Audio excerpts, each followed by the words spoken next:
Bonsoir à tout le monde, je vous salue au nom de Jésus-Christ.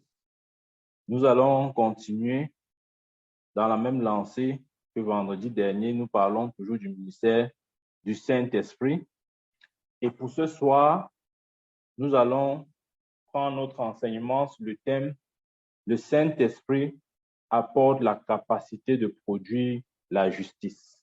Amen. Ça, c'est un autre aspect du ministère du Saint-Esprit qu'il faut bien comprendre. Je reprends. Le Saint-Esprit apporte la capacité de produire la justice. Amen. Le Saint-Esprit apporte la capacité de produire la justice. Amen. En réalité, quand le Saint-Esprit vient en vous, il vient en vous avec cette capacité de produire la justice. C'est quoi la justice? C'est un des thèmes les moins compris dans le corps de Christ, malheureusement.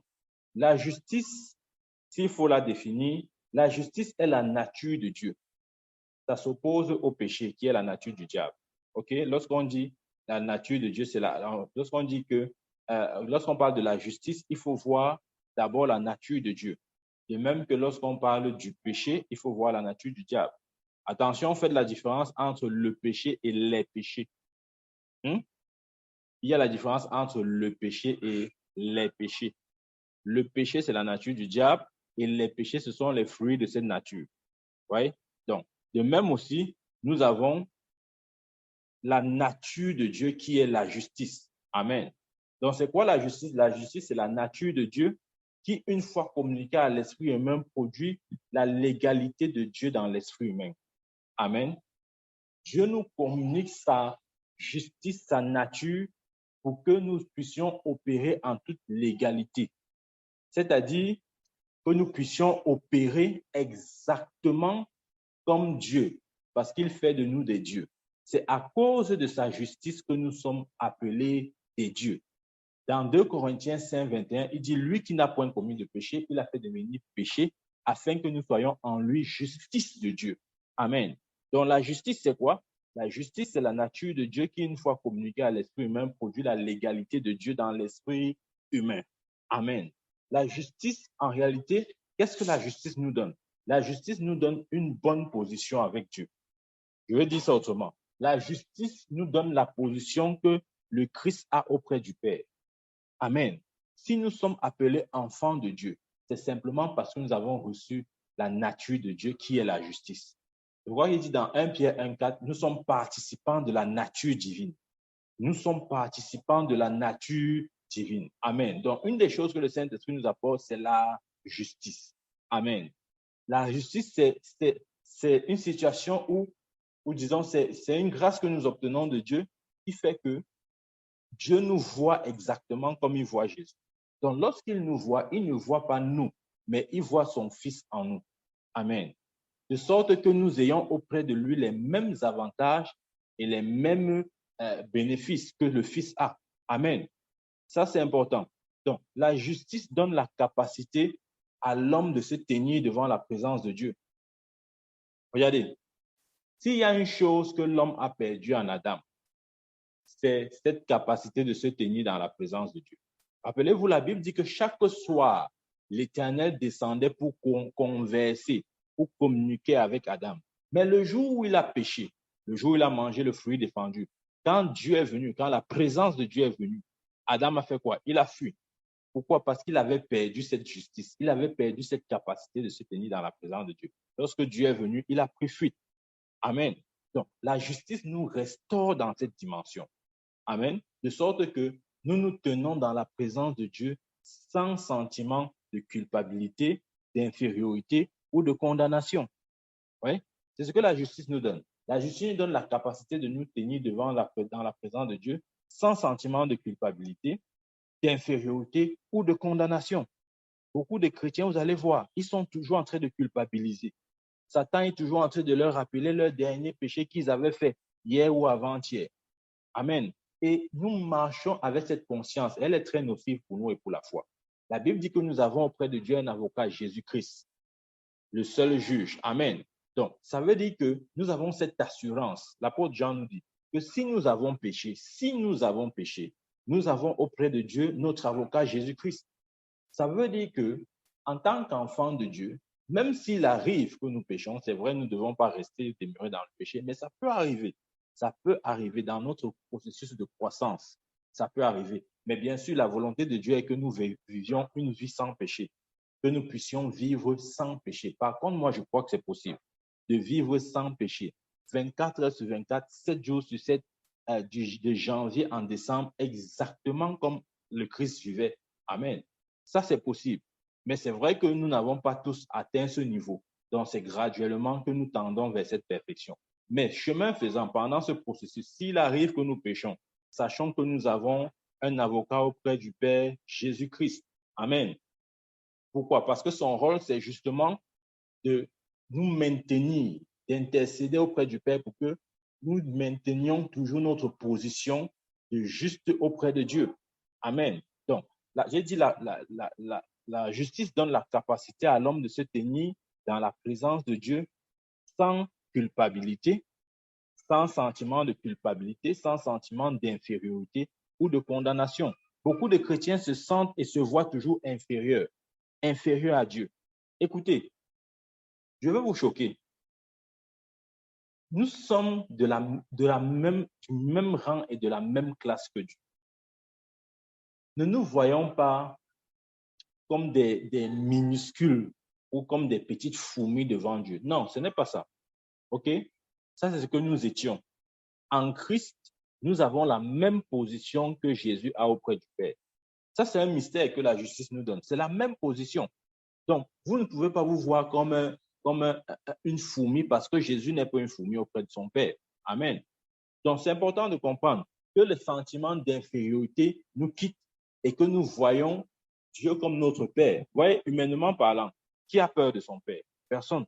Qui a peur de parler avec son Père? Personne. Qui se sent comme un minuscule ou bien comme une fourmi devant son Père? Personne. C'est ce sentiment que nous devons avoir. Nous devons avoir un sentiment de joie. OK? Nous devons voir Dieu comme notre Père. Amen.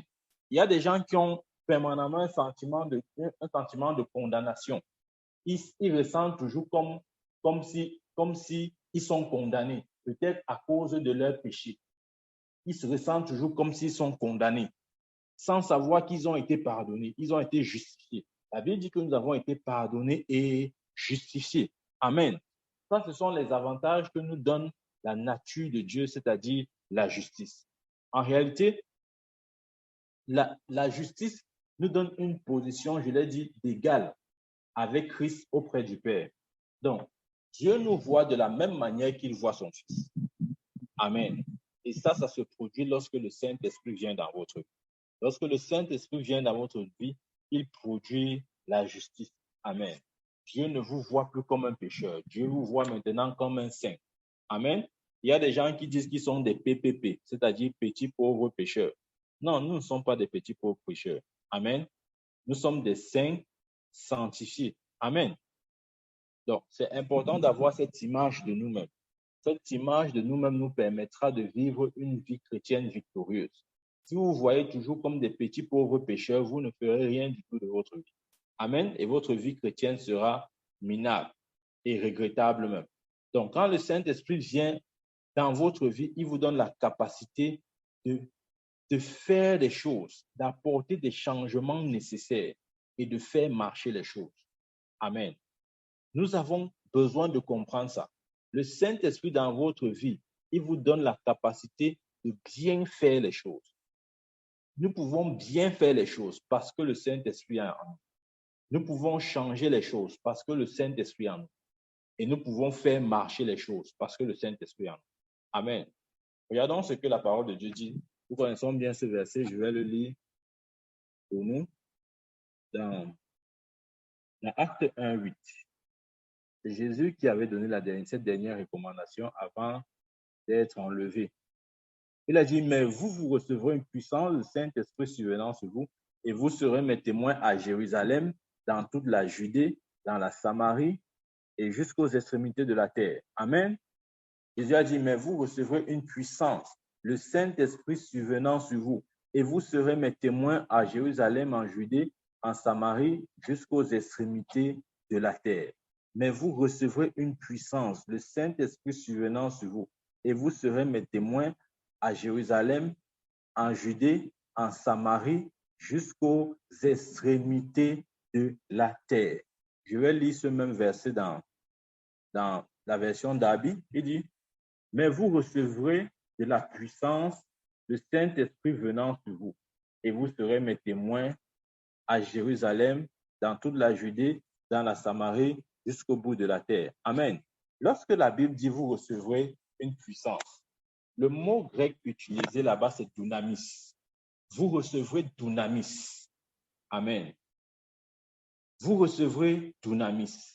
Et dunamis signifie la capacité dynamique de provoquer des changements. Donc, quand Jésus avait dit à ses disciples, vous recevrez une puissance, le mot là-bas grec, c'est dunamis. Et dunamis, c'est la capacité de provoquer des changements. Donc, les apôtres devaient bouleverser le monde. Et pour bouleverser le monde, ils avaient besoin du dunamis.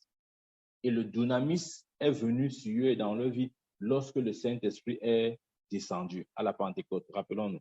Le Saint-Esprit est descendu, ils ont reçu le dunamis.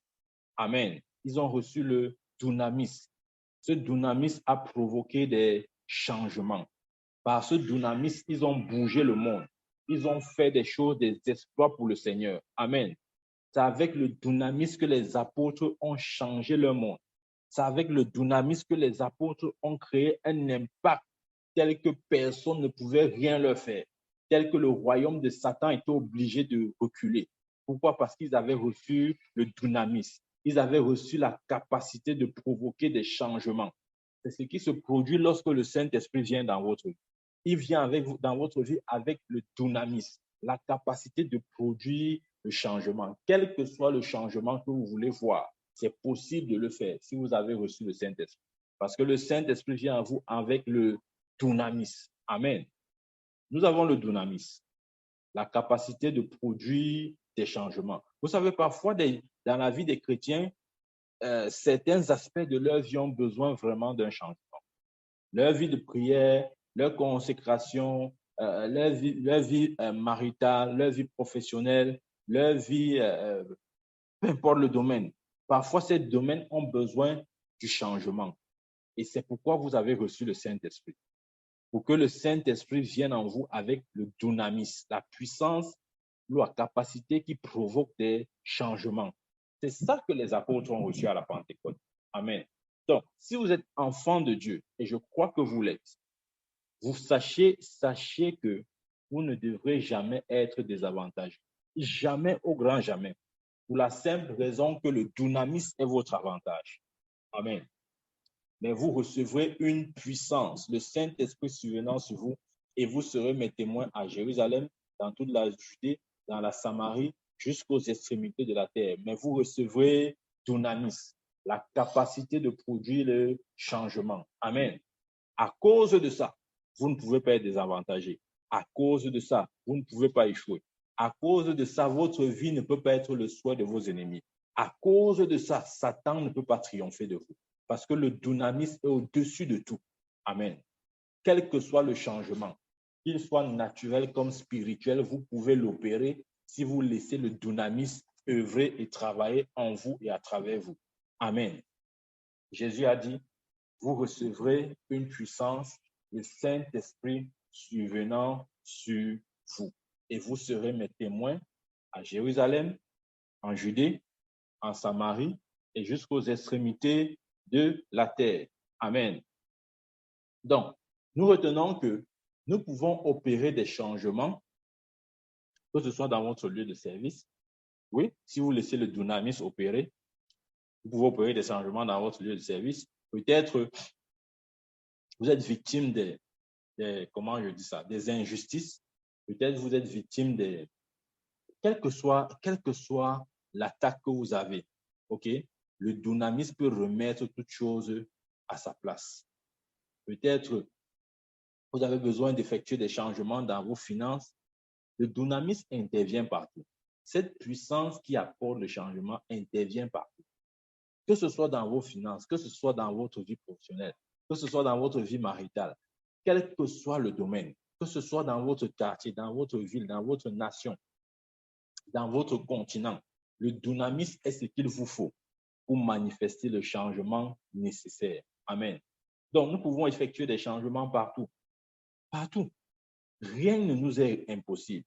Rien ne peut nous résister. Absolument rien. Refusez de penser que vous pouvez être limité par quoi que ce soit. Refusez de penser que vous pouvez être limité par quoi que ce soit. Il a dit, mais vous recevrez une puissance de Saint-Esprit survenant sur vous. La question que j'ai plutôt envie de vous poser, c'est, avez-vous reçu le Saint-Esprit? Amen. Par contre, c'est important de répondre à cette question. Parce qu'il y a des chrétiens, comment je vais expliquer ça? Qui sont chrétiens, oui, mais le don du Saint-Esprit n'est pas en eux. Amen. Bon, maintenant, vous allez me dire comment c'est possible d'être chrétien sans avoir reçu le don du Saint-Esprit. C'est possible, je vous dis. Amen. C'est possible. C'est très possible même. Et beaucoup de chrétiens sont dans ce cas de figure. Amen. Regardons. Je vais vous montrer un exemple de ce que je dis. Ouvrons notre Bible dans Actes chapitre 19. Actes chapitre 19, je lis à partir du verset 1. Suivez bien la lecture. Pendant qu'Apollos était à Corinthe, Paul, après avoir parcouru les hautes provinces de l'Asie, arriva à Éphèse. Ayant rencontré quelques disciples, il leur dit, avez-vous reçu le Saint-Esprit quand vous avez cru? Oui, la Bible dit que Paul, relisons un peu ça, hein. Pendant qu'Apollos était à Corinthe, Paul, après avoir parcouru les hautes provinces de l'Asie, arriva en Éphèse. Paul est arrivé en Éphèse. Et en Éphèse, la Bible dit qu'il a rencontré quelques disciples. En d'autres termes, en Éphèse, il a rencontré des chrétiens. C'était des chrétiens. Ayant rencontré quelques disciples, il leur dit, suivez bien, avez-vous reçu le Saint-Esprit quand vous avez cru? Comprenez? Avez-vous reçu le Saint-Esprit quand vous avez cru? Il répondit, nous n'avons même pas entendu dire qu'il y a un Saint-Esprit. Vous imaginez? Des gens qui ont cru au Seigneur Jésus, mais ils disent qu'ils n'ont même pas entendu qu'il y a un Saint-Esprit. Avez-vous reçu le Saint-Esprit? Amen. Avez-vous reçu le Saint-Esprit? C'est le Saint-Esprit que les apôtres ont reçu le jour de la Pentecôte. C'est ce Saint-Esprit qui demande à ces chrétiens, avez-vous reçu ce Saint-Esprit? Avez-vous reçu ce Saint-Esprit? OK. Avez-vous reçu le Saint-Esprit quand vous avez cru? Il lui répondit, nous n'avons même pas entendu dire qu'il y a un Saint-Esprit. Il dit, de quel baptême avez-vous donc été baptisé? Il répondit, le baptême de Jean, verset 4. Alors Paul dit, Jean a baptisé du baptême de la repentance, disant au peuple de croire en celui qui venait après lui, c'est-à-dire en Jésus. Oui?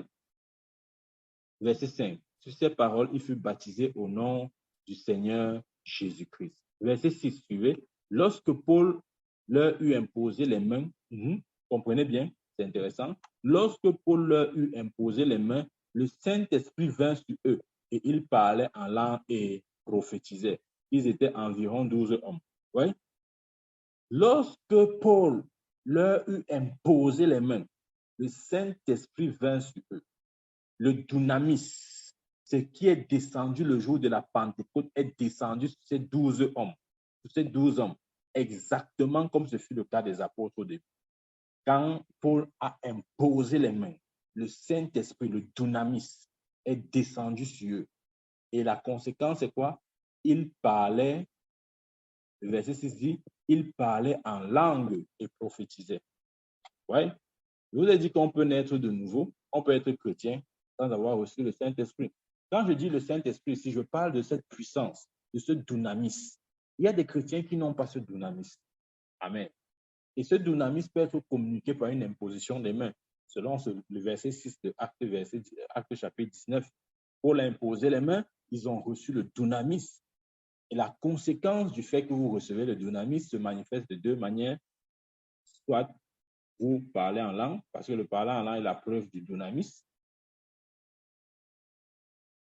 Le parler en langue est la preuve du dunamis, ou encore que vous prophétisez. Je vous ai déjà dit, prophétiser ne veut pas simplement dire prédire les choses à venir. Ça veut dire simplement parler sous l'inspiration du Saint-Esprit. Donc, lorsque vous agissez, lorsque vous parlez sous l'inspiration du Saint-Esprit, vous êtes en train de prophétiser. ce n'est pas forcément dans le sens d'une prédiction. La prophétie ne s'adresse pas seulement dans un sens prédictif, non, ou de prédiction, non. Voyons la prophétie comme simplement le fait de parler sous l'influence de l'Esprit de Dieu. C'est tout. Donc, pour ceux qui ont reçu le dunamis, deux signes se manifestent. Soit ils parlent en langue. Donc, si vous parlez en langue, c'est la preuve que le dunamis est là. OK? Ou bien ils prophétisent. Ou encore, si vous pouvez parler, agir ou faire quoi que ce soit sous l'inspiration de l'Esprit de Dieu, c'est la preuve que vous avez reçu le Saint-Esprit. Amen. Mais bien sûr, on peut être chrétien sans avoir reçu le dunamis. Ça, c'est possible, je le crois. Amen. Mais Paul, lorsqu'il a imposé les mains à ces 12 hommes, la Bible dit le Saint-Esprit est venu sur eux. Ils se sont mis à prophétiser et à parler en langue. Amen. Donc, c'était pour dire que lorsque le dunamis arrive dans la vie de quelqu'un, ça produit des changements. Dieu nous a donné le dunamis pour produire les changements. Quel que soit le changement, c'est possible. C'est possible de causer le changement. Si vous avez reçu le dunamis, alors c'est possible. Croyez-le. Croyez-moi, c'est possible. Amen. Donc, Jésus est venu et il s'est réincarné, j'ai envie de dire comme ça. Jésus, certes, il y a 2000 ans, il est venu en chair, OK, mais il est revenu une deuxième fois en la personne du Saint-Esprit. Permettez-moi de parler comme ça. Ouais. Jésus est revenu une deuxième fois à la personne du Saint-Esprit afin que nous ne soyons plus impuissants. Le Saint-Esprit est celui-là qui manifeste la force, la puissance, la vitalité, l'énergie qu'il faut pour apporter le changement nécessaire. Amen. Le Saint-Esprit nous apporte le dunamis. Vous expliquez, le dunamis, c'est la capacité de produire des changements. Donc, si vous avez le dunamis, ça veut simplement dire que vous n'êtes plus impuissant. Beaucoup de chrétiens disent, ah non, je ne suis pas puissant, je ne suis pas ouin, toutes ces choses-là. Non, si vous avez le dunamis, sachez que la puissance est là. Amen. Parce que le dunamis, c'est la puissance qui manifeste et qui cause des changements. Amen. C'est important. Mais le problème, il faut aussi le mentionner, le problème de beaucoup de chrétiens, c'est qu'ils n'ont pas le Saint-Esprit, comme je vous l'ai dit tout à l'heure, ou encore ceux qui l'ont, je dis bien ceux qui l'ont, ils ne savent pas vraiment ce qu'il est capable de faire pour eux. Vous comprenez? Il y a deux cas de figure. Il y a le premier cas, le premier cas concerne le groupe de chrétiens qui n'ont pas le Saint-Esprit, qui n'ont pas le dunamis. OK? Il y a un deuxième cas de figure. Ce sont les chrétiens qui ont le dunamis, mais ils ne savent pas vraiment ce que le dunamis est capable de faire. Ils ont cette puissance qui est descendue le jour de la Pentecôte sur les apôtres. C'est la même puissance qui est sur eux. Mais ils ne savent pas ce que cette puissance est capable de faire pour eux.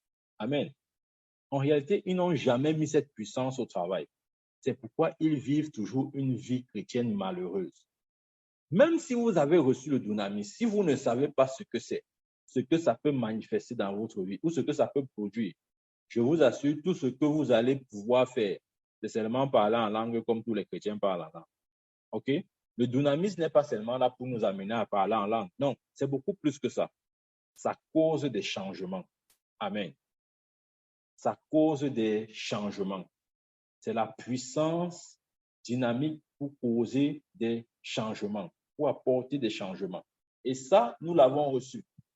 Nous l'avons reçu. Si vous êtes né de nouveau, vous manifestez soit de parler en langue, ou si vous prophétisez, c'est la preuve que vous avez déjà reçu le dunamis. Maintenant, vous devez savoir ce que c'est. Vous devez savoir ce que ça peut vous apporter.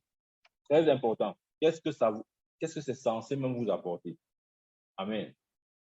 Donc, si vous ne savez pas, bien sûr, vous allez subir votre ignorance. Amen. Donc, lorsque cette onction, qui est l'onction du Saint-Esprit, le dunamis, c'est l'onction du Saint-Esprit, commence à fonctionner en vous, il n'y a aucun démon de l'enfer qui peut supporter cette onction. Vous avez remarqué que vous pouvez observer ce phénomène lors des délivrances. Parfois, il y a un homme ou une femme possédée d'un démon, et un enfant de Dieu, ou même un pasteur, vient essayer de chasser le démon ne part pas. Il ne part pas. Il crie au nom de Jésus, au nom de Jésus. Le démon ne part pas. Mais un autre vient et il dit au nom de Jésus, le démon sort. La différence est où? C'est que l'un a le dynamisme, il est conscient de ce que le dynamisme peut faire, tandis que l'autre peut même avoir le dynamisme, mais il ne sait pas ce que le dynamisme peut faire. C'est en fait là que se trouve la différence. Amen. Ce n'est pas le fait de crier au nom de Jésus. Les gens pensent que non, il faut seulement crier au nom de Jésus. Crions, crions, crions. Ce n'est pas crier, crier. Si vous croyez que c'était juste une question de crier, les 7 fils de Séva criaient bien au nom de Jésus. Hein. Vous pensez qu'ils n'ont pas crié? Ils criaient bien. Et d'ailleurs, même c'est parce qu'ils criaient sans puissance effective que finalement les démons se sont rués sur eux en les fouettant. Vous comprenez? Donc, si vous dites au nom de Jésus, sans que la puissance, le dynamisme, la capacité de produire les changements ne se manifeste, croyez-moi, aucun démon ne sera inquiet. Je vais vous donner un témoignage. Il y a cet homme de Dieu qui est déjà auprès du Seigneur. L'homme de Dieu, A.A. Allen, c'est un Américain. Et l'histoire raconte que lors parce qu'il tenait aussi, entre autres, des écoles bibliques, des trucs de ce genre, et ses étudiants, il y avait un cas de possession démoniaque. Il y avait un cas de possession démoniaque. Et les étudiants sont tombés sur ce cas et chacun essayait de chasser le démon comme il pouvait. Chacun criait au nom de Jésus comme il pouvait. Et le démon était là, les narguait presque, quoi. Et Allen, l'homme de Dieu, passait là au couloir. Il entendait un peu des bruits dans une salle. Il se demandait, mais pourquoi ça bavarde trop comme ça là? Et maintenant, il se demandait, mais pourquoi ça bavarde trop comme ça là? En se rapprochant, il voit que ce sont ses étudiants qui essayent de chasser un démon. Il a d'abord observé la scène et ensuite, étant fatigué de voir ce qui se passait, il s'est rapproché. Et vous savez ce qu'il a fait? Il est allé aux oreilles de cette femme possédée et il a chuchoté à son oreille, au démon qui était en elle. Il a simplement dit, c'est A.A. Allen. Dès qu'il a dit c'est A.A. Allen dans les oreilles du démon, le démon a poussé un cri violent et est sorti de la femme. Oui? Il n'a pas dit au nom de Jésus sort. Non, il s'est présenté. Il a dit c'est A.A. Allen. Dès qu'il a dit c'est A.A. Allen, le démon est parti. C'est ça le mystère de la justice. Je vous ai dit, la justice nous donne la même position que Christ a auprès du Père. En réalité, ça dépend du degré et le degré de conscience que vous avez de la nature que Dieu vous a donnée. Pour chasser un démon, vous n'êtes pas obligé d'invoquer le nom de Jésus.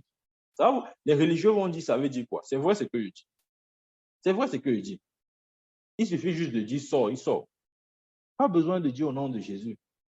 Ce n'est pas systématique. Il n'attend pas ça pour sortir. Il attend le dynamisme.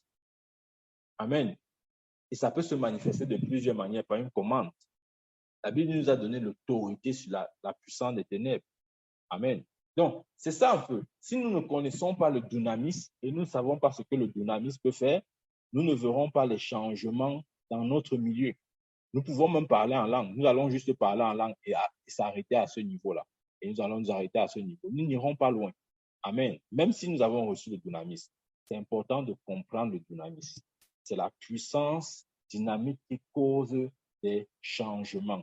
Vous devez avoir l'onction du Saint-Esprit. Et cette onction doit fonctionner par vous et dans votre vie quotidiennement. Quotidiennement. Amen. Ça doit fonctionner quotidiennement. Vous savez, certains chrétiens se disent que qu'il y a différents types d'onction. Vous savez, il y a suivi ce genre de doctrine. On dit non, il y a différents types d'onction. C'est vrai et c'est faux. Ça dépend de ce qu'on met dans différents. Mais moi, je préfère même pas dire que c'est vrai. Je préfère dire que c'est faux. Pourquoi? Parce que si on ne présente pas la vérité telle qu'elle est, les gens vont vivre un christianisme inférieur au standard de Christ. On va vivre un christianisme à l'image de l'Ancien Testament, où justement nous sommes toujours en train de chercher une onction, une autre onction. Non. Jésus a dit à ses disciples, il a dit, vous recevrez la puissance, vous recevrez la puissance quand le Saint-Esprit viendra sur vous. Vous recevrez le dunamis. Et quand ils ont reçu le dunamis, est-ce que vous les avez encore vus prier un jour et dire, oh Dieu, donne-moi plus de puissance? Vous comprenez ce qu'il dit?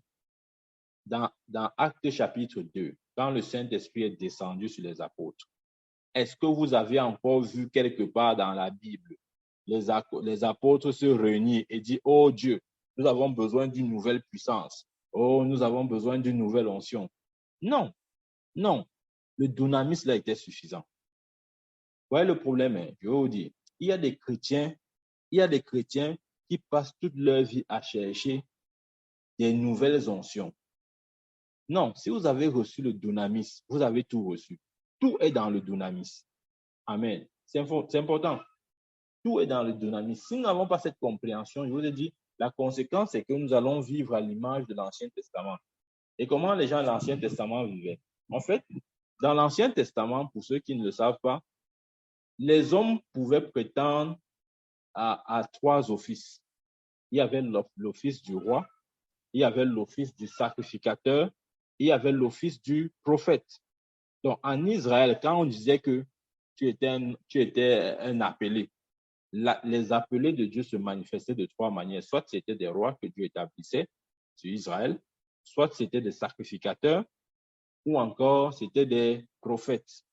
Amen. Mais ça, c'est le contexte de l'Ancien Testament. Dans le Nouveau Testament, en réalité, nous incarnons ces 3 choses en même temps. Donc, nous n'avons pas besoin, comme dans l'Ancien Testament, de dire, OK, on cherche d'abord l'onction royale. Après, tu dis, non, voilà, j'ai l'onction royale. Maintenant, je cherche l'onction de sacrificateur. Après, tu dis, non, OK, j'ai l'onction de sacrificateur. Maintenant, je cherche l'onction de prophète. Non, non, non, non. Ça ne marche pas comme ça dans le Nouveau Testament. Jésus n'a pas dit à ses apôtres, vous recevrez différents types d'onctions. Non, il a dit, vous recevrez une puissance, dunamis, le Saint-Esprit survenant sur vous. Amen. La réalité, comme je vous ai dit, c'est que dans le Nouveau Testament, le chrétien cumule ces 3 fonctions. Nous sommes des rois, nous sommes des sacrificateurs et nous sommes des prophètes. Et ça, c'est ce que le dunamis nous donne. Le dunamis nous donne ces 3 fonctions cumulées, de sorte que nous n'ayons plus à chercher une autre fonction. OK? Nous sommes des rois, nous sommes des sacrificateurs et nous sommes des prophètes. Regardez ce que la Bible dit. Dans Apocalypse, ouvrons notre Bible. Apocalypse chapitre 1.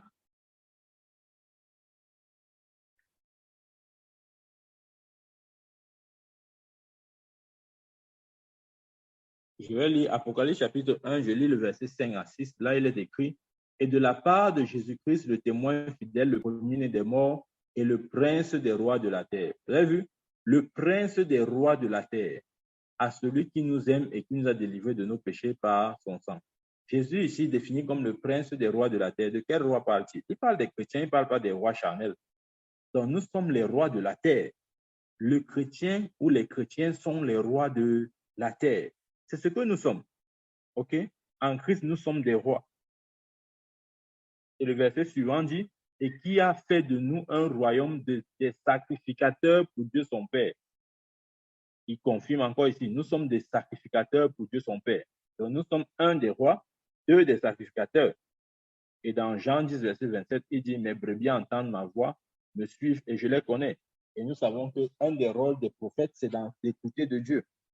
Donc aujourd'hui, nous sommes des prophètes dans le sens où nous pouvons écouter de Dieu, nous pouvons entendre la voix de Dieu. Il n'est plus question pour nous de chercher des onctions. OK?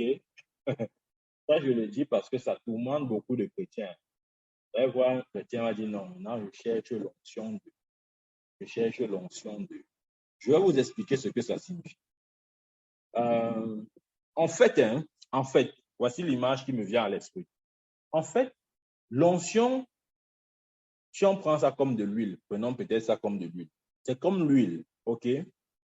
Et la différence qu'il y a entre les hommes de Dieu ou même entre les chrétiens, ce n'est pas au niveau de l'huile. Nous avons reçu la même huile, mais c'est au niveau de la chaleur. l'huile ne chauffe pas de la même manière dans la vie d'un individu A ou dans la vie d'un individu A ou d'un individu B. Non. Le degré de chaleur de l'huile est différent. C'est pourquoi nous voyons des différences même dans nos christianismes. C'est-à-dire que si, par exemple, vous observez, entre guillemets, un débordement de puissance dans la vie de quelqu'un, d'un chrétien ou d'un homme de Dieu, ne vous dites pas que c'est parce qu'il a une onction que vous n'avez pas. Non. C'est la même onction. Ça s'appelle l'onction du Saint-Esprit. C'est la même onction. Il n'y a pas deux onctions. Il y a une seule onction. OK? C'est la même onction. Si vous voyez dans la vie d'un homme de Dieu ou bien d'un chrétien une onction forte, ne vous dites pas que non, c'est parce qu'il a une onction que je n'ai pas. C'est la même onction.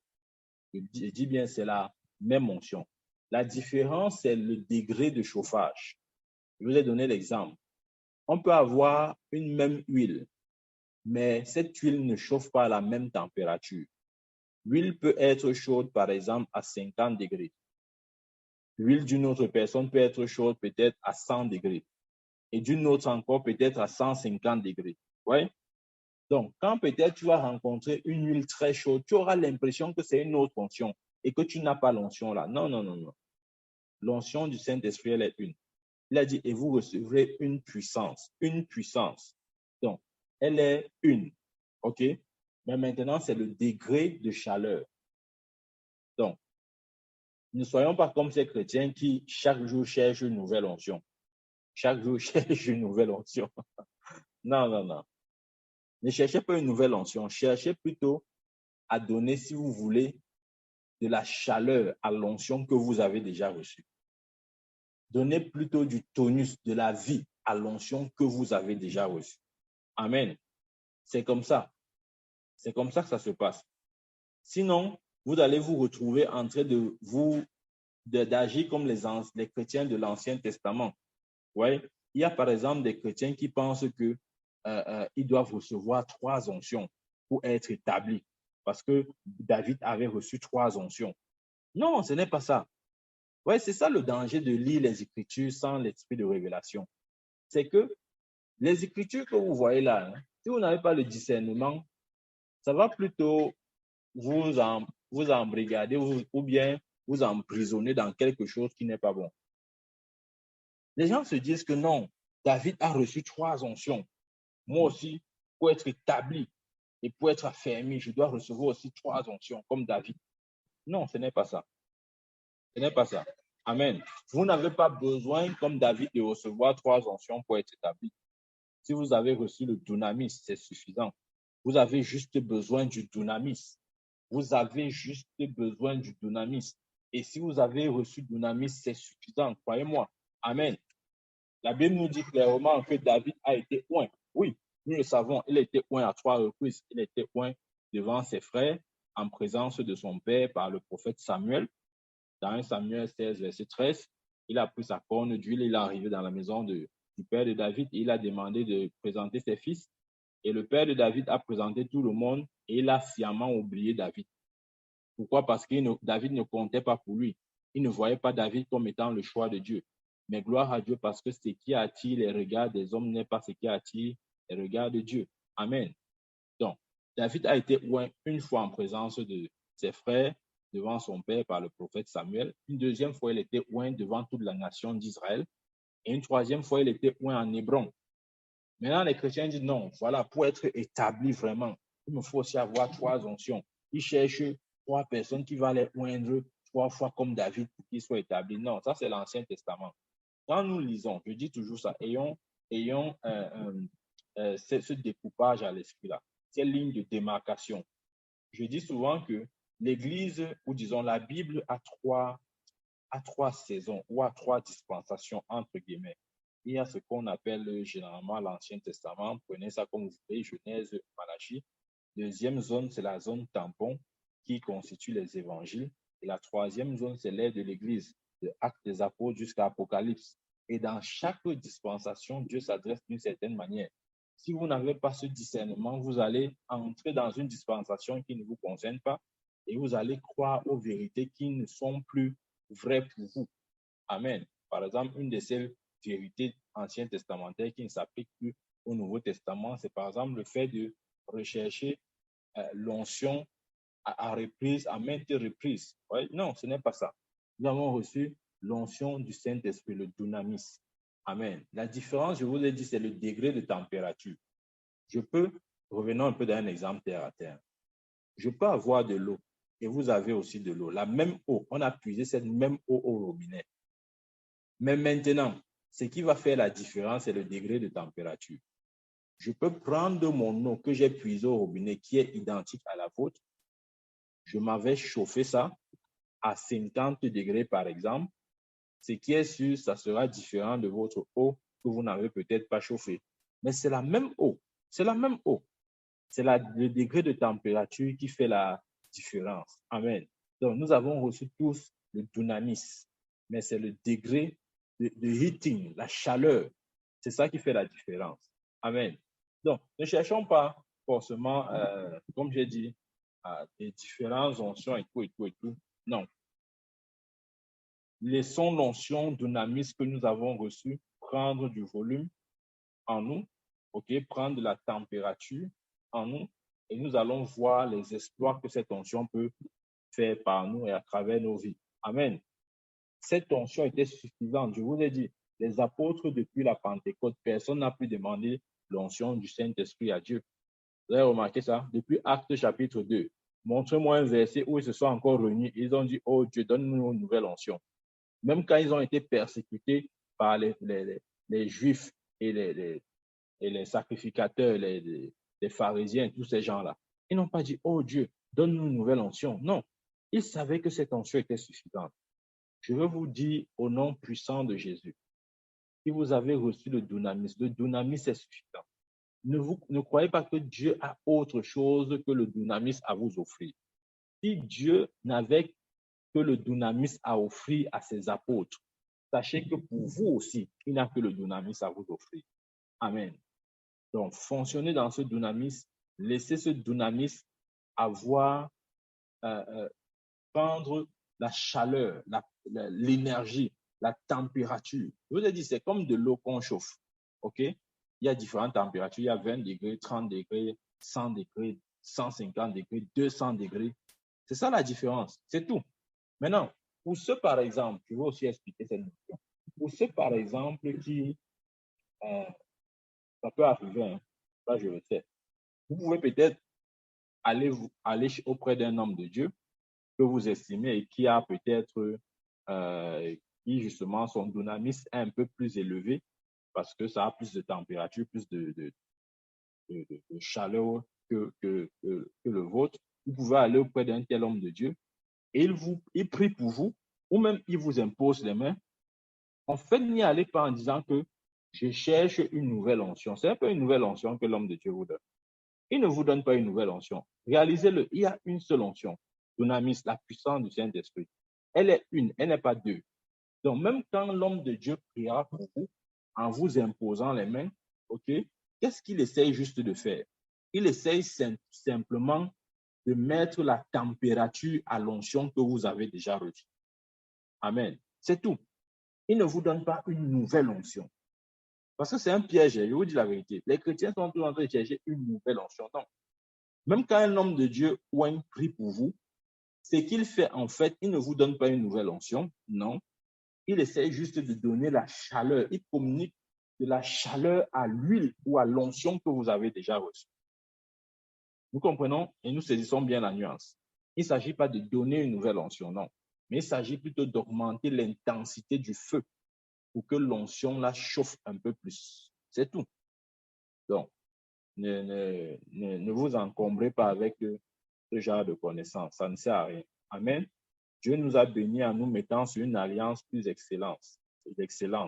Et cette alliance-là est 1000 fois supérieure à celle de l'Ancien Testament. 1000 fois supérieure à celle de l'Ancien Testament. Amen. Ça, c'est important de le comprendre. Dieu nous a donné beaucoup plus. Nous vivons sur une meilleure alliance. Amen. Ça, c'est important. Les chrétiens sont toujours en train de chercher une nouvelle onction. Non, ne cherchez pas une nouvelle onction. Mettez du feu à l'onction que vous avez reçue. Vous savez ce que Paul avait dit à son fils Timothée? Il avait dit, le don que tu as reçu, il a dit, ranime en toi le don que tu as reçu par imposition des mains. Donc, Timothée avait reçu le don du Saint-Esprit lorsque son père spirituel, Paul, lui avait imposé les mains. Mais Paul s'est rendu compte avec le temps que ce don-là était comme froid, était comme dormant. Et qu'est-ce que Paul a dit à son fils? Il a dit, mon fils Timothée, ranime le don que tu as reçu par imposition des mains. Et c'est ça le problème. Beaucoup de chrétiens ont reçu le dynamisme, le don du Saint-Esprit, mais c'est comme dormant en eux.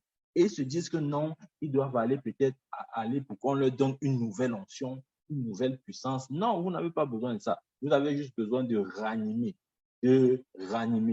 Et je vous dis comment ranimer le don ou le dynamisme. Si le dynamisme en vous est dormant et que vous savez que c'est dormant, une des choses que vous devez faire, prier beaucoup en langue.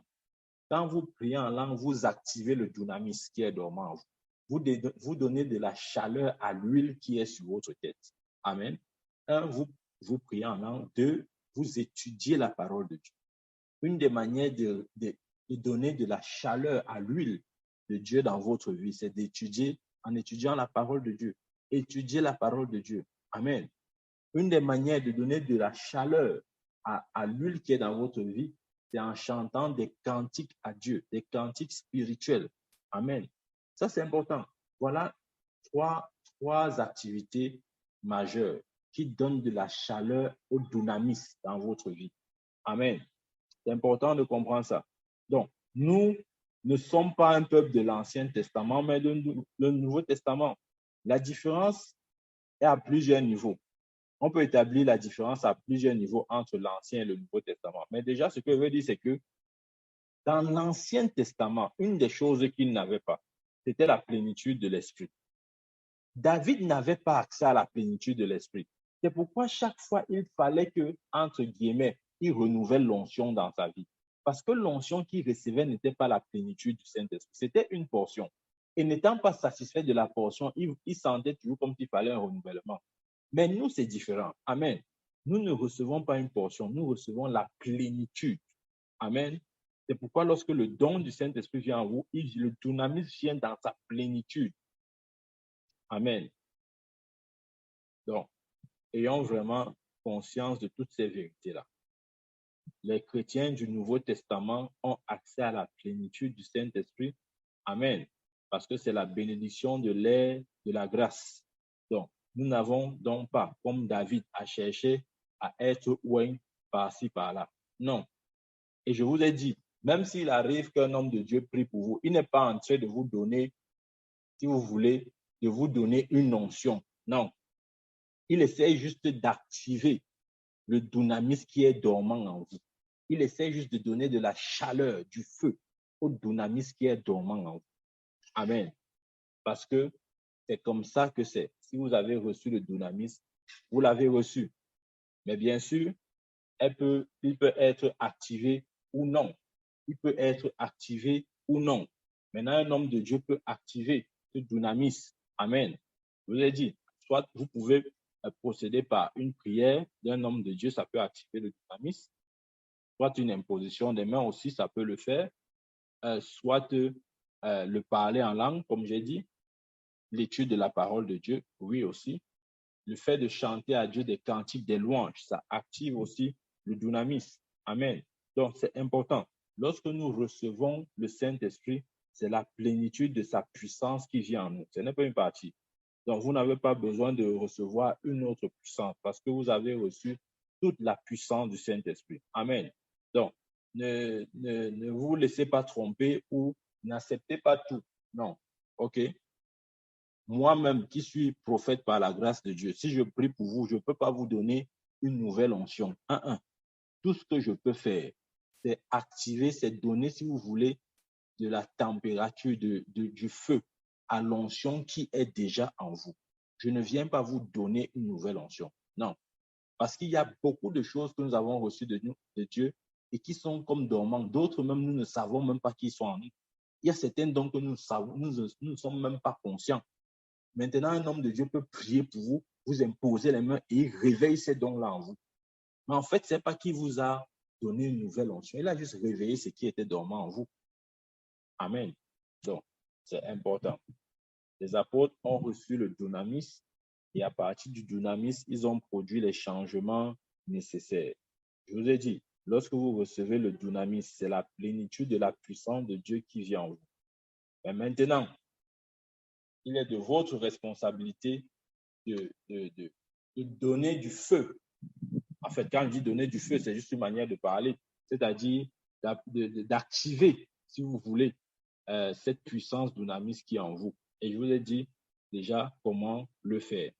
Donc, nous pouvons le faire de manière personnelle ou de manière assistée. De manière personnelle, nous pouvons le faire par le parler en langue. Si vous priez beaucoup en langue, ça va se produire, croyez-moi. Vous pouvez le faire par l'étude de la parole de Dieu. Si vous étudiez beaucoup la parole de Dieu, ça va se produire. Vous pouvez le faire par la méditation de la parole de Dieu. Ça va aussi se produire. Vous pouvez aussi faire par l'imposition des mains d'un homme de Dieu qui a aussi reçu le dunamis et qui a grandi, ou disons donc, sur sa température dans le dunamis un peu plus élevée. Il peut vous imposer les mains et ça vient comme réveiller les dons dormants en vous. OK? Ça vient comme réveiller les dons dormants en vous. Parce que Dieu vous a tout donné dans le dunamis. Amen. Donc, ça, c'est important de comprendre. Pourquoi le dunamis est important dans la vie d'un chrétien? Je vous ai dit, c'est la puissance dynamique qui cause des changements. Donc, vous allez par exemple voir des chrétiens qui vont vous dire, je vis vraiment des cauchemars. Quand je ferme l'œil, je ne dors pas. Certains sont oppressés dans leur sommeil. Oui, ils sont oppressés, ils n'arrivent pas à dormir. Eux-mêmes, ils savent que dès qu'ils ferment l'œil, jusqu'à ce qu'ils ouvrent, c'est combat sur combat. Écoutez, la solution de tels problèmes, c'est la plénitude du Saint-Esprit. Que le dynamisme soit activé en vous. Toutes ces choses vont s'arrêter. Vous n'avez pas besoin, je vais vous choquer, vous n'avez pas besoin de délivrance. Ça vous choque ce que je vous dis? Oui, c'est vrai. Vous n'avez pas besoin de délivrance. Vous avez besoin d'avoir un dynamisme actif, un dynamisme chaud. Je vais vous donner un exemple. Quand je dis que vous n'avez pas besoin de délivrance, les chrétiens religieux vont dire, ah, ça veut dire quoi? Attention, je ne suis pas contre la délivrance. Non, je ne peux pas être contre. Je ne peux pas être contre quelque chose que moi-même je pratique. Il m'arrive de prier parfois pour des gens pour leur délivrance. Les démons sortent, les démons même parlent, ils se présentent, toutes ces choses. Ce sont des manifestations que je vois personnellement dans mon ministère. Mais quand je dis que vous n'avez pas besoin de délivrance, c'est pour dire justement que le chrétien qui a reçu le dunamis, en fait, il n'a pas besoin de délivrance. Je vais vous expliquer ce point. Je vais vous expliquer. Il a juste besoin d'activer le dunamis qui est en lui. Je vous donne un exemple de ce que je dis. Vous avez vu, si vous posez une marmite quelque part, et que la marmite est froide, je vous assure que vous le voulez ou non, n'importe quelle mouche peut se déposer sur cette marmite. Maintenant, les gens vont dire que non, il faut venir seulement balancer la main comme ça et la mouche va quitter sur la marmite. Tu vas balancer comme ça jusqu'à quand? Tu vas passer toute la nuit à balancer ta main sur ta marmite parce que la mouche va toujours venir se poser. Oui, c'est clair. Si tu balances la main comme ça, la mouche va partir. On ne dit pas non. Mais il faudrait te rassurer que tu sois toujours là pour balancer la main. Parce que quand tu vas arrêter de balancer la main sur la marmite, une seconde mouche, une troisième ou une quatrième va venir se poser. Donc, vous voyez donc que la solution n'est pas de balancer la main sur la mouche. La solution, c'est de maintenir la marmite chaude. Si la marmite est chaude, aucune mouche n'aura le courage de se poser sur elle. Maintenant, je vais dire ça autrement. La marmite, c'est votre vie. Les mouches sont peut-être les oppressions de l'ennemi, les attaques de l'ennemi, les flèches que l'ennemi tire, tire vers vous, etc. OK? La solution, ce n'est pas, OK, pasteur, prophète, vraiment, pardon, prie pour ma délivrance. Ça sera comme la main que je balance sur la marmite froide. Si je prie à cause de, si vous voulez, l'onction, le démon va partir. Mais vous savez quoi? Il va toujours revenir. Il va toujours revenir. Il va revenir, ça c'est clair. Ne vous trompez pas. Le démon va revenir. Le démon va revenir. Il va revenir. Jésus a dit quoi? Jésus a dit que lorsque nous chassons un démon, il part dans les lieux arides. Après, il revient espérant que la maison elle soit bien ornée, balayée, tout ça. Et s'il vient voir que la maison est inoccupée, vide, il part chercher encore cet autre démon. Et le cas de la personne sera plus grave. Donc, je peux encore procéder par la délivrance sur des gens qui n'ont pas le dunamis. Mais lorsque vous avez le dunamis, je vous assure, votre solution permanente, c'est d'activer ce dunamis, de maintenir ce dunamis chaud. Parce que si vous avez un dunamis actif, aucun démon n'aura le courage de venir se poser sur. Amen. C'est pourquoi tout à l'heure, je vous ai dit que vous n'avez pas besoin de délivrance. Vous avez juste besoin d'avoir un dunamis chaud, que votre dunamis vibre à une température telle qu'aucune mouche, aucun démon ne puisse avoir le courage de se poser sur vous. Amen. Voilà le rôle un des rôles et disons un des avantages que le dunamis vous apporte. Le dunamis vous apporte la sécurité face à l'ennemi, face à ses assauts. Amen. C'est important, important. Donc, j'ai dit, on peut opérer avec le dunamis ou on peut activer le dunamis de manière personnelle ou de manière assistée. De manière personnelle, ça va vous demander la prière, surtout la prière par l'esprit, ou encore ça va vous demander d'étudier la parole de Dieu, de méditer la parole de Dieu, de prier en langue, comme j'ai dit. Amen. Il y a des choses qui ne se produiront que par l'Esprit de Dieu. Pourquoi je dis ainsi? Parce qu'il y a des choses qui ne se produiront que par l'Esprit de Dieu. Ce n'est pas par votre chair, ce n'est pas par votre pouvoir ou par quoi que ce soit. Il a dit dans Zacharie 4:6, ce n'est ni par la force, ni par la puissance, mais par mon esprit, dit l'Éternel. OK? C'est par l'Esprit de Dieu que vous accomplirez des grandes choses, uniquement par l'Esprit de Dieu. Amen. Même Jésus, notre modèle parfait, vous savez quoi? La Bible nous dit de Jésus qu'il s'est offert lui-même par le Saint-Esprit. Vous avez lu ce passage? Attendez, je crois qu'on doit ouvrir ça. Dans Hébreu,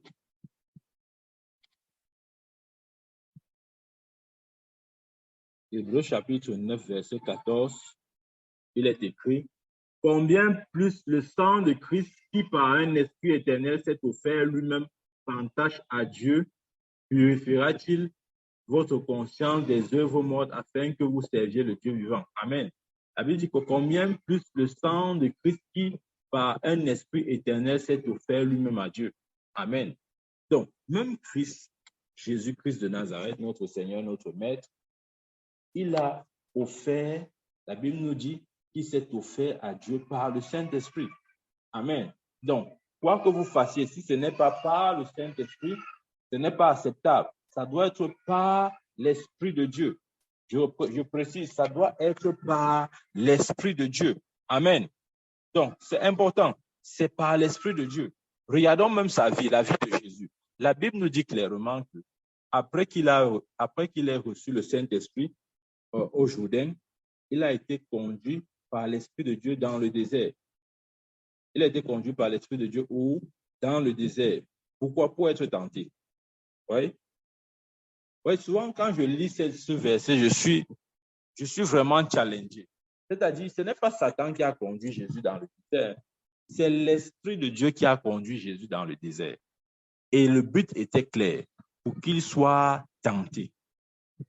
Je vous dis parfois, parfois pas toujours, certaines situations qui vous arrivent.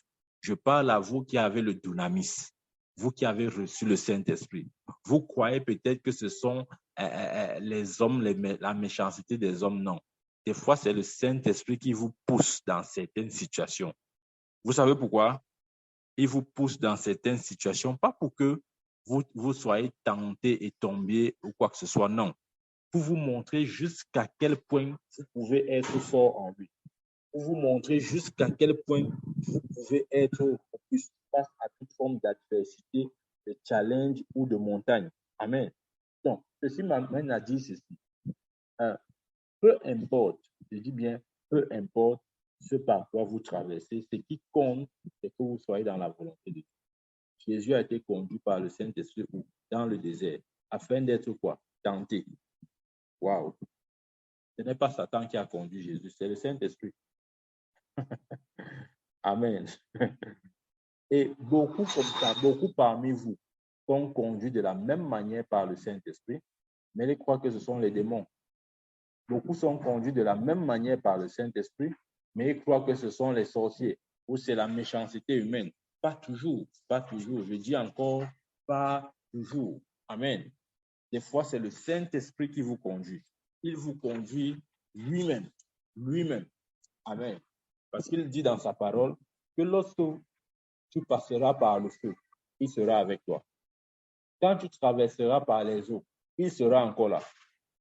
Donc, quel que soit le souci que vous avez, ayez plutôt la conscience, pas du souci, mais la conscience qu'il est avec vous, qu'il est en vous et qu'il est au travers de vous, qu'il œuvre et que vous sortirez de là victorieux. Amen.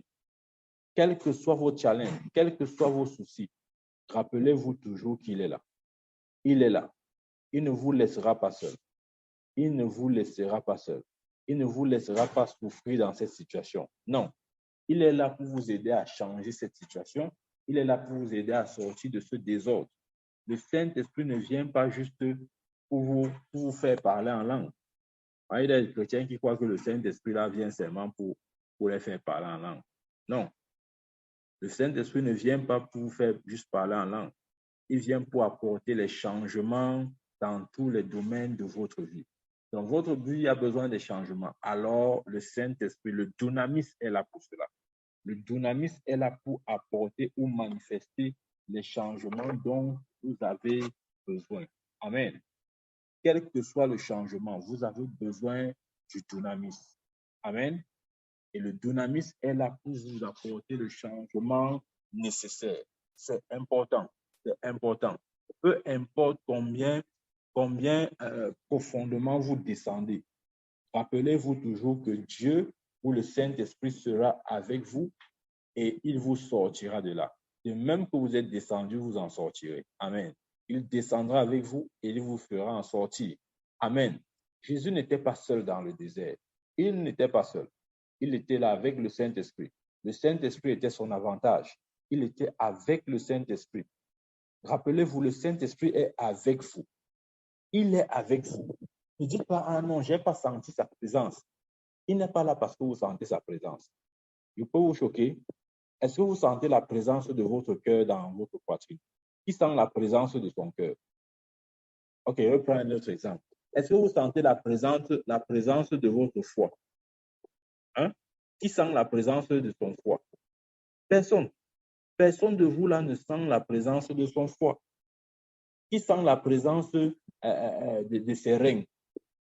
Vous avez senti la présence de vos reins.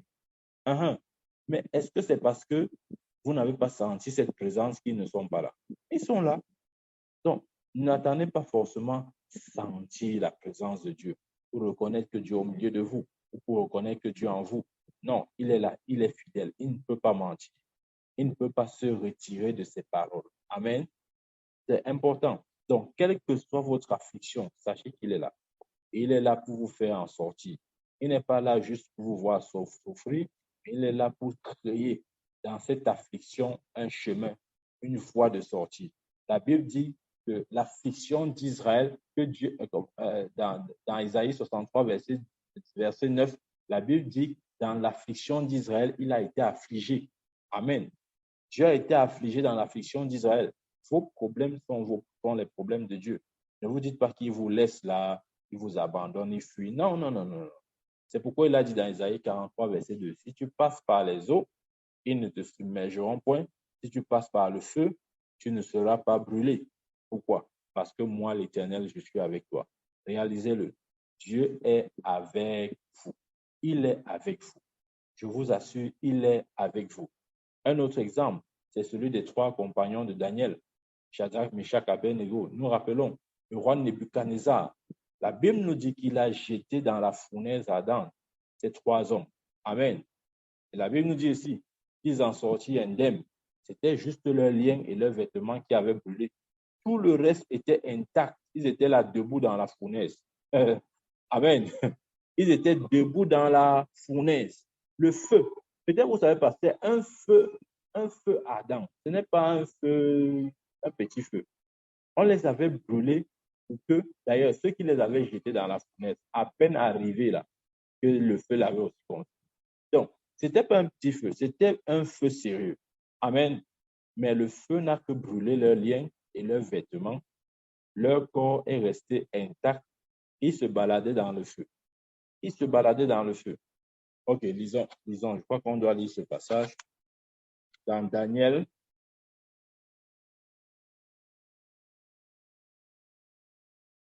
Dans Daniel chapitre 3. Daniel chapitre 3, verset 18 à 19. Là, il est écrit, sinon, ô roi, voilà, je lis ma partie, verset 17. Voici, notre Dieu que nous servons peut nous délivrer de la fournaise ardente, et il nous délivrera de ta main, ô roi. Sinon, sache, ô roi, que nous ne servirons pas tes dieux, et que nous n'adorons pas la statue d'or que tu as élevée.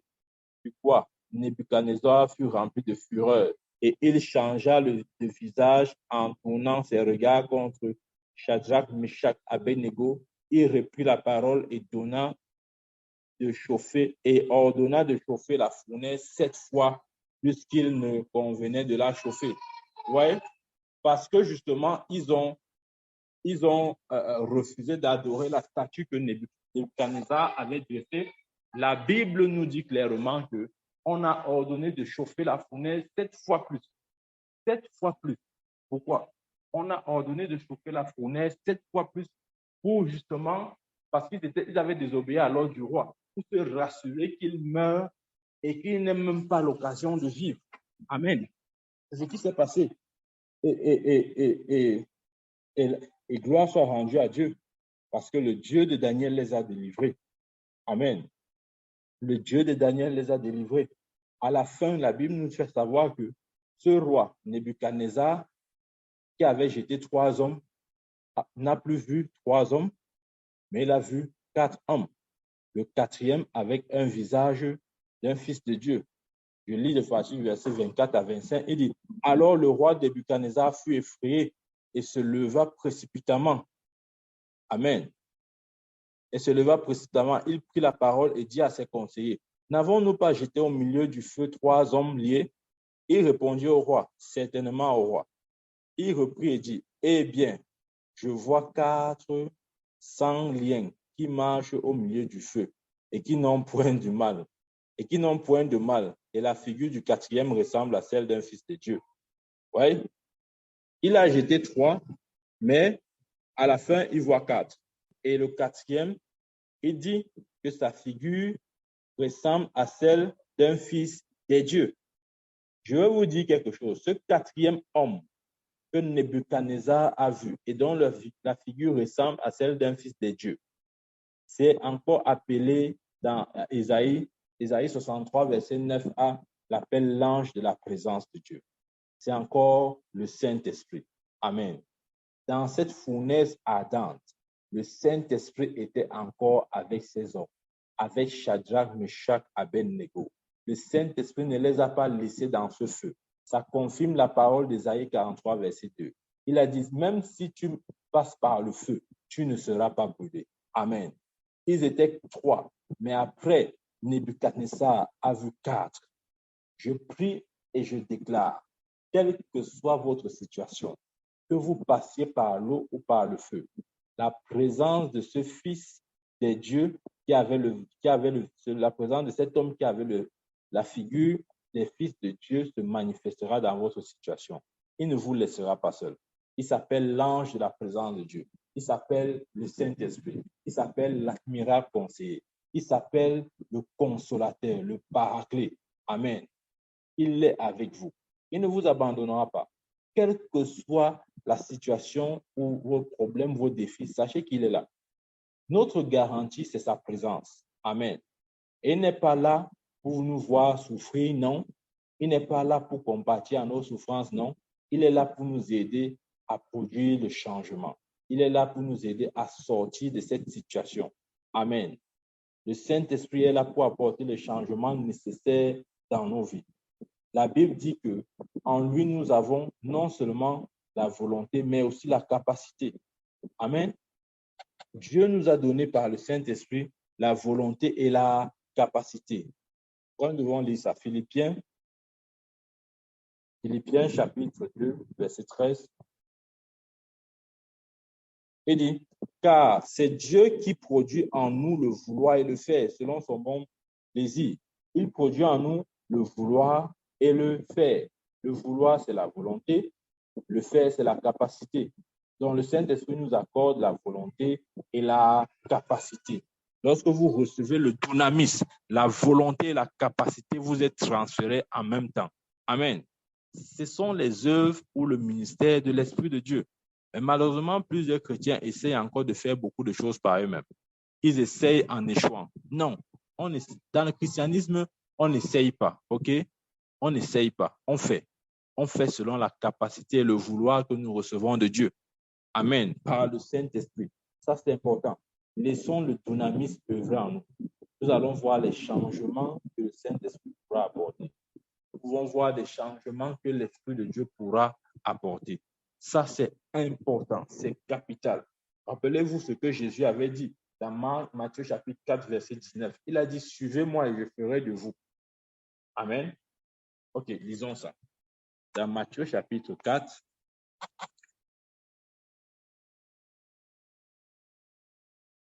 verset 19, il leur dit, suivez-moi et je vous ferai pécheurs d'hommes. Ouais. Il a dit, suivez-moi et je vous ferai pécheurs d'hommes. Ouais. Jésus n'a pas dit, suivez-moi et essayez de devenir pécheurs d'hommes. Non.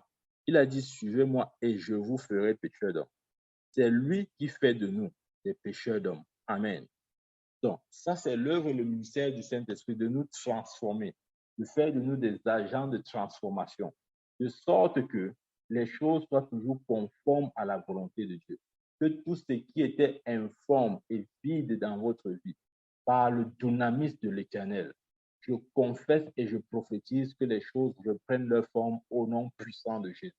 Tout ce qui a été tordu à cause du dynamisme dans votre vie, que cela soit redressé au nom puissant de Jésus-Christ de Nazareth. Tout ce qui avait été pris ou volé à cause du dynamisme, que cela soit restauré au nom puissant de Jésus-Christ de Nazareth. Je déclare et je prophétise, Satan n'aura pas raison sur vous. Satan ne pourra pas vous gagner parce que celui qui ne pourra pas vous défier, parce que celui qui est en vous est plus grand que celui qui est dans le monde. Je prophétise au nom de Jésus. Vous marchez de gloire en gloire, de victoire en victoire, en produisant toujours les changements nécessaires. Je prophétise au nom de Jésus. Je vous utilise à la dimension des apôtres et bien plus encore à cause du dynamisme et de l'amour qu'il a pour vous. Au nom puissant de Jésus, je déclare que votre vie est une réussite. Vous êtes condamné à réussir. Vous êtes condamné à réussir. Jamais vous ne serez le souhait de vos ennemis. Jamais votre vie n'ira en dérision, dans la destruction, dans le néant. Je confesse au nom de Jésus la stabilité. Je confesse au nom de Jésus la productivité. Je confesse au nom de Jésus que votre vie croisse maintenant, la croissance à tous égards. Au nom de Jésus-Christ, je confesse la prospérité à tous égards, la prospérité dans votre santé, la prospérité dans vos finances, la prospérité dans votre ménage, la prospérité dans votre travail, dans votre profession, dans vos activités. Au nom puissant de Jésus, que le dynamisme de l'Éternel soit avec vous, que le dynamisme se manifeste toujours, quotidiennement dans votre vie, par la vertu du Saint-Esprit. Au nom puissant de Jésus-Christ, qu'il en soit ainsi, au nom de Jésus. Amen, amen, amen, amen. Que Dieu vous bénisse, que Dieu bénisse sa parole. Rappelons-nous, le Saint-Esprit produit en nous ce dynamisme, cette puissance, cette capacité dynamique de produire des changements. Et si nous laissons cette capacité opérer, nous vivrons une vie semblable à l'image du Fils de Dieu. Amen, amen, amen. Que Dieu vous bénisse et que Dieu bénisse sa parole.